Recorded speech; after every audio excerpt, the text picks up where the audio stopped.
Good morning, everyone. We're ready to get started, I think.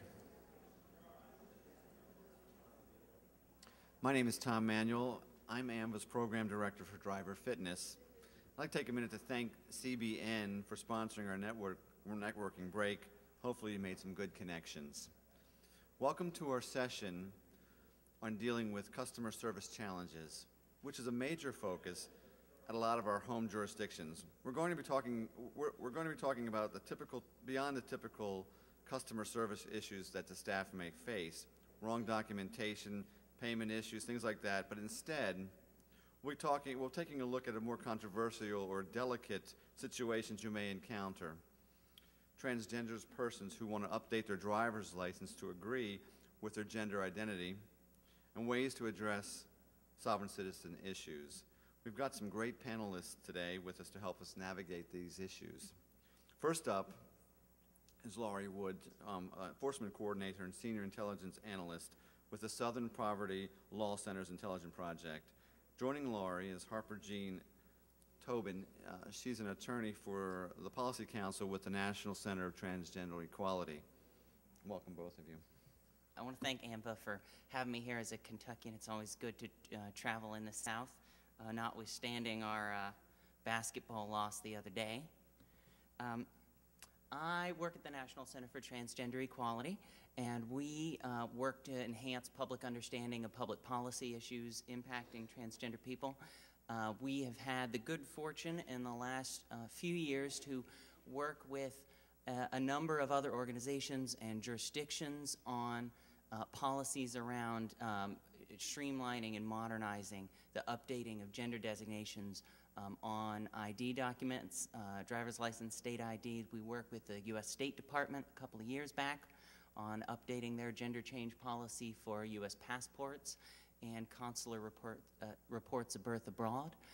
So there's a real trend here that we see as a very positive trend in streamlining and modernizing policy in this area. It's the gender designation change is really far and away the most salient licensing concern for transgender people. So I'm going to focus a lot on that, but also talk about a few other things. This is a brief overview of what I'm going to talk about, starting with who transgender people are and why it's often necessary for them to change the gender designation on ID. I don't know why that slide is there twice. So, I'd like to start with a very basic concept, which is gender identity. Gender identity is something that everybody has. It's your internal psychological sense of yourself as male or female. The scientific understanding today is gender identity is something that we become aware of very early on in life, and it remains stable throughout our lives. It's not something that can be changed. In fact, attempts to change somebody's gender identity through psychological interventions are viewed as ineffective and potentially damaging. And gender identity also isn't caused by your upbringing. As far as we know or influenced by our upbringing, as far as we know, it appears to be an innate.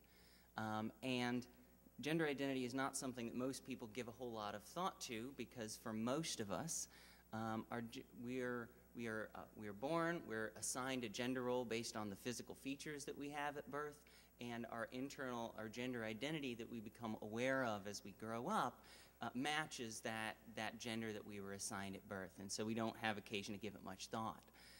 For transgender people, their gender identity doesn't match the gender that they were assigned at birth. So, for example, I'm a transgender woman, and I was born and raised as a boy, but I didn't feel like a boy. I identified as a girl, and as an adult, I've lived my life as a woman. I have a picture here of another transgender woman who happens to be a friend of mine, and I have her pictured here. Her name's Amanda Simpson, because she is the highest openly transgender person in the federal government, which I just think is kind of cool. She's Special Assistant to the Assistant Secretary of the Army for Acquisitions, Logistics, and Technology, which I just think is really cool. So we're both transgender women. Pictured here are a couple of transgender men. These are folks who were born and raised as girls, but identify and live As men on the right, you may recognize Chaz Bono, son of Shani and Cher. On the left is my friend Kyler Broadus. He's a business professor at Lincoln University in Missouri. And all of us, at some point in our lives, went through a gender transition. So the process of beginning to live our lives consistently with our gender identity. Gender transition for a lot of people is really essential for their health and well-being. But what it involves looks different for everybody. So it can involve changing your name, changing how you dress, coming out, telling people about your transition, counseling to support you with navigating the social parts of transition, and it can involve various medical treatments potentially to bring your physical features more in line with your gender identity, which can be very important for people's well-being. Medical treatments, transition-related medical care is very individualized. Different steps are recommended based on a person's individual needs. So that might involve things like hair removal for trans women. It might involve hormone therapy for men or women. It might sometimes involve any of a variety of possible surgical treatment options, and it just depends on the individual person's need. There is I think it's often assumed that gender transition is sort of defined by some sort of surgical treatment, and while surgical treatments are very important for a lot of people, they're not needed for everybody, they're not appropriate for everybody. They may have a medical contraindication, they may have financial barriers, but because that's such a widespread conception, I'm going to put up in the next few slides very quickly some survey data. My organization did a survey of more than 6,000 transgender people across the country, and these are statistics on just the 3 most common forms of surgery among transgender women. I'm not going to get into what they are, but you'll see each one of them, the have had percent is 1/4 or less of the respondents. And there are a lot who say they would like to have a surgery someday, but they may have a medical contraindication or other reasons that they don't end up having that. So this is the most common surgery for transgender men is a chest reconstruction surgery. But you still see less than half of them have had that surgery, and these are the genital reconstruction surgeries for transgender men, which are much, much less common, and that's in part to do with the limitations of the available surgical techniques. A lot of folks just don't feel that it's worth it or that it's necessary to be able to live their lives as men. So a lot of people don't have these surgeries, and so you will, be able to look at these graphs because they're on your thumb drive. But I just wanted to rip through that really fast. The standards of care for caring for transgender people are set by WPATH, which is the World Professional Association for Transgender Health. They are recognized by the AMA as the preeminent experts in this area, and this is a formal statement that they issued a few years ago. And it just reflects the medical view that transition isn't defined by any one specific treatment, and that surgery, in their view, shouldn't be a condition of identity recognition. There's a similar statement on the next slide. Oh, I don't know what I did. There you are. From the American Psychological Association, encouraging legal and social recognition of transgender individuals consistent with their gender identity and expression. We did, in the same survey that we did, we asked how many people have been able to update the gender designation on their license or state ID. You would see that for trans men, that's FTM, short for female to male. On the left, and for transgender women on the right, it's most folks, but a lot hadn't been able to update it. You see the large percentage that said not tried, and often that was because they knew that in their jurisdiction they wouldn't be able to meet the requirements of the agency's policy for updating the gender designation. We expect these numbers have changed probably quite a bit in the last few years because a number of jurisdictions have changed their policies in that time. So, a bit about why being able to change a gender designation matters for transgender people. It's incredibly important often for people when they transition for a few reasons. One, it's a matter of personal dignity to have your ID reflect who you feel that you are. It's a matter of privacy. If you haven't been able to update it and your birth assigned gender is on your driver's license, so for example, when I first transitioned, I lived in Ohio. At the time, I wasn't able to update the designation. I couldn't meet the requirements of their policy.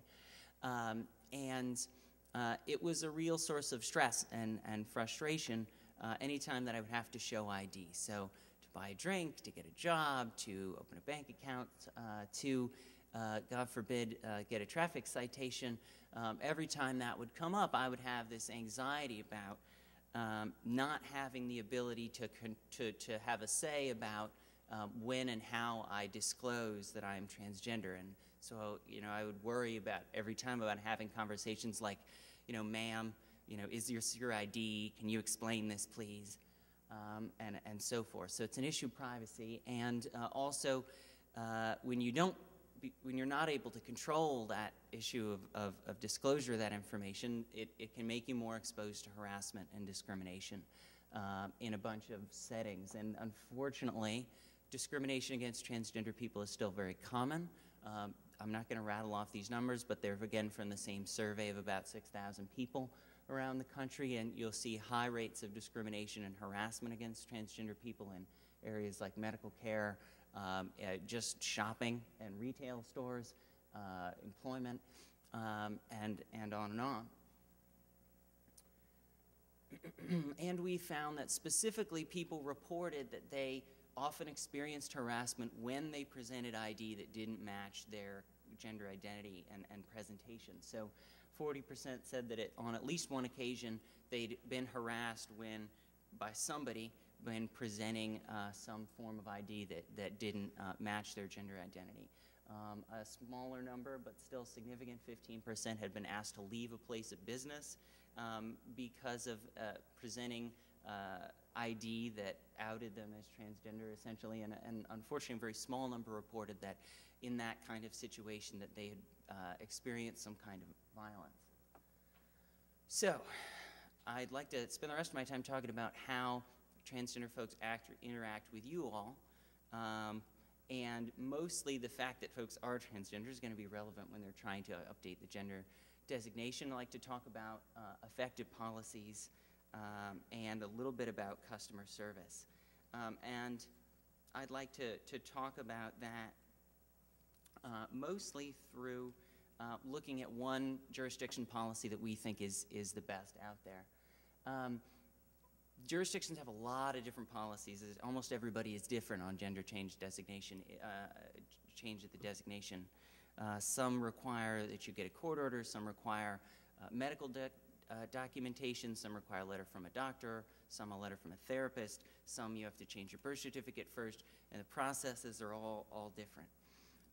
We posit that a policy on gender change should meet 5 goals. It should be efficient, it should be secure, of course, it should reflect the contemporary scientific understanding about gender identity.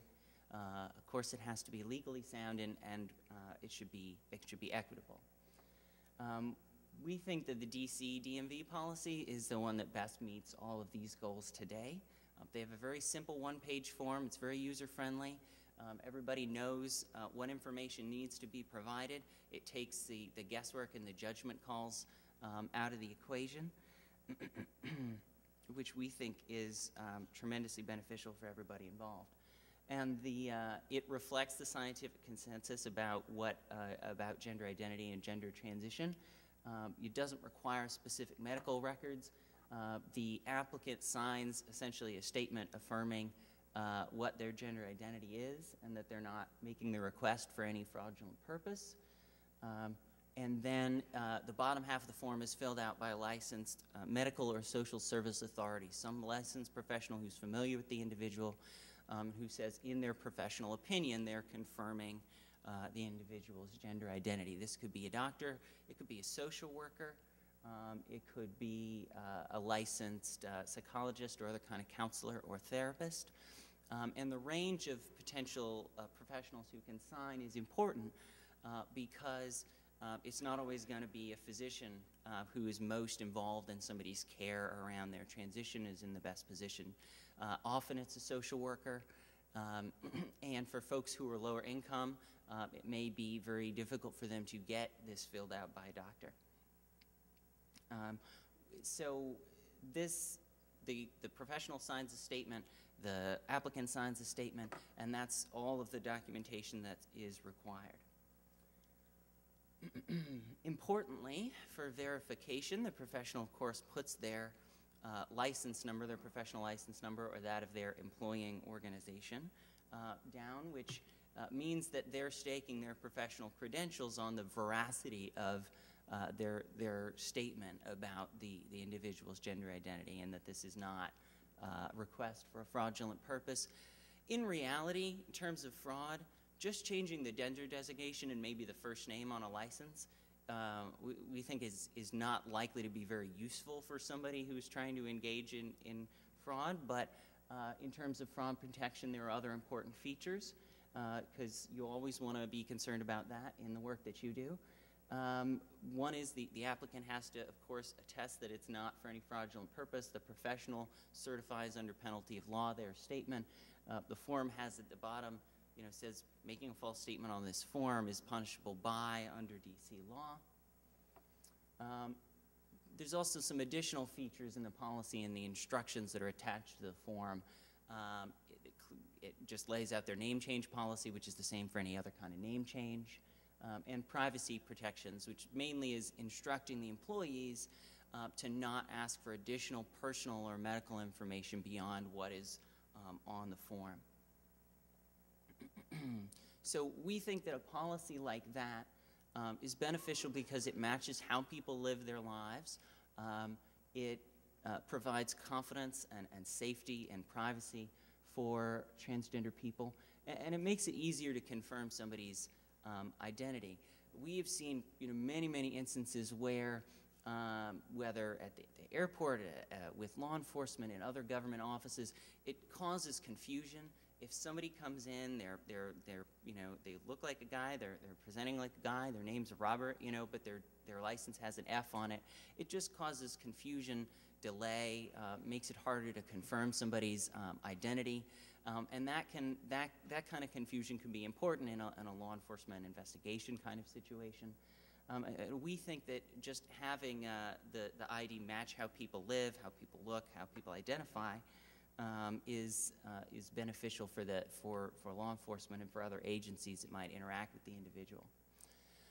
So this map is my interpretation of the jurisdictions currently with the best policies in our view. Those are the ones that are most similar to the DC approach. Unfortunately, Canada is not pictured here because there's nothing quite like that in Canada right now in terms of having a simple one-page user-friendly form. At least, please correct me if I'm wrong, Canadian folks in the room. And I won't rattle off these 10 states. Each one's a little different, but they're on the same model of DC. They don't require detailed medical proof. They have this simple one-page form and the statement that's signed by the applicant and by some kind of licensed professional. Legal considerations. One common concern that comes up around these policies is Real ID Act compliance, which is, of course, always front of mind.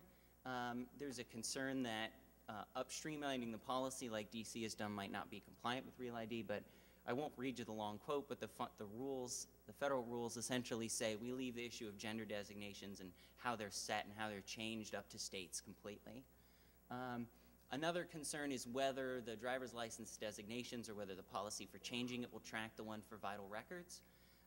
Vital records, the same trend in direction of streamlining procedures is happening. The trend is going slower because that more often requires legislation and so forth.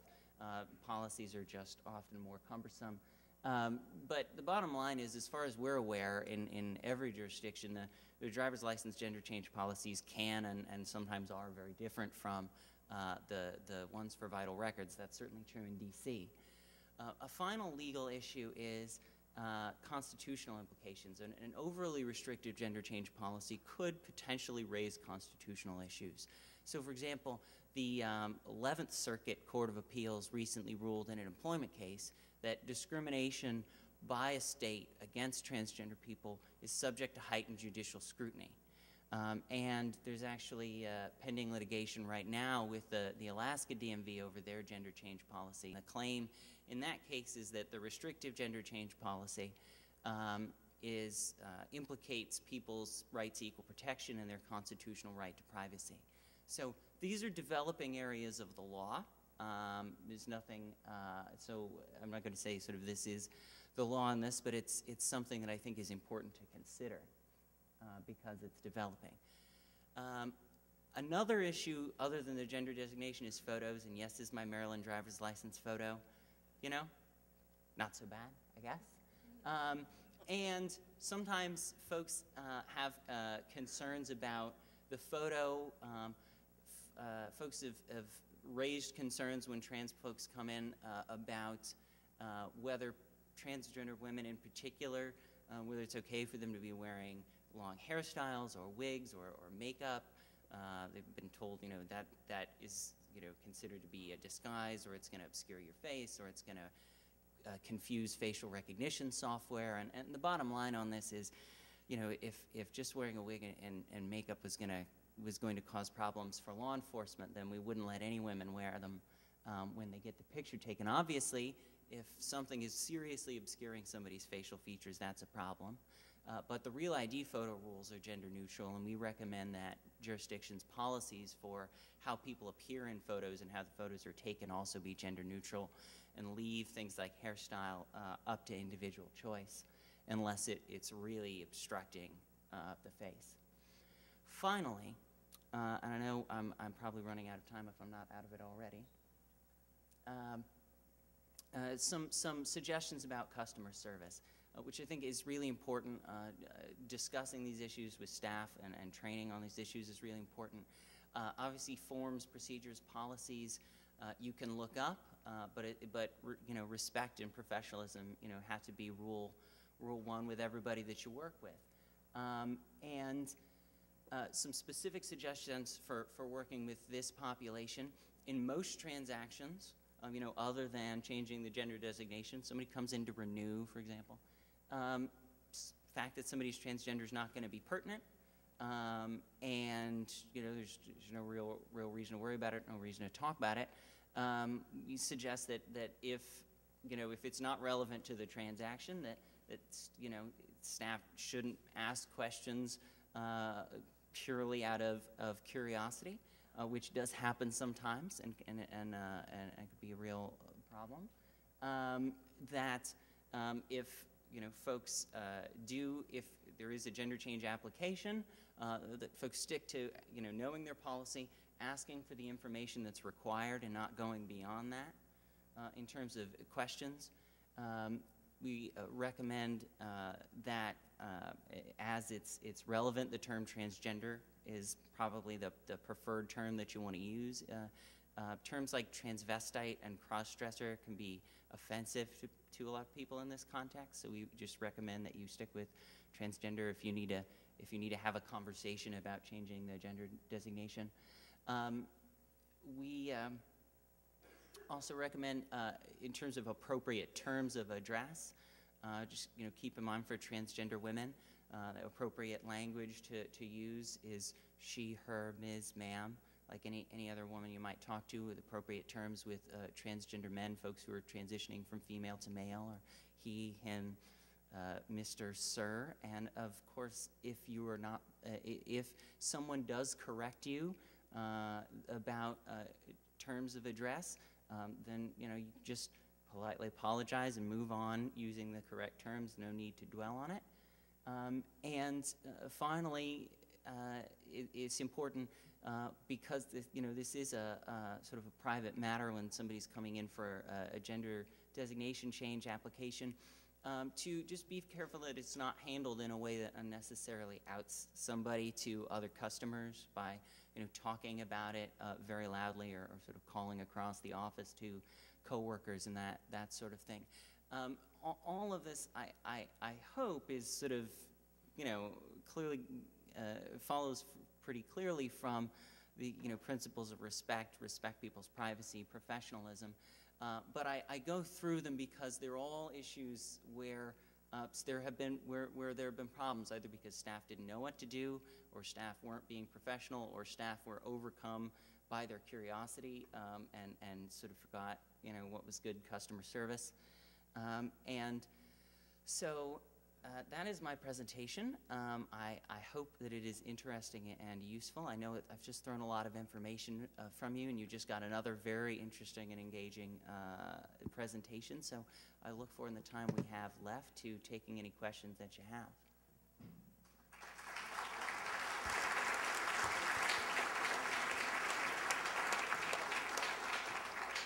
We'll have questions for Harper Jean first, and then we'll follow up with Laurie.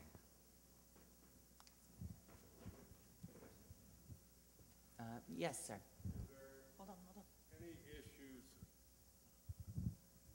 Any issues that come up when, say, there's a court order for past records? Does any of this ever get changed, or any requirement that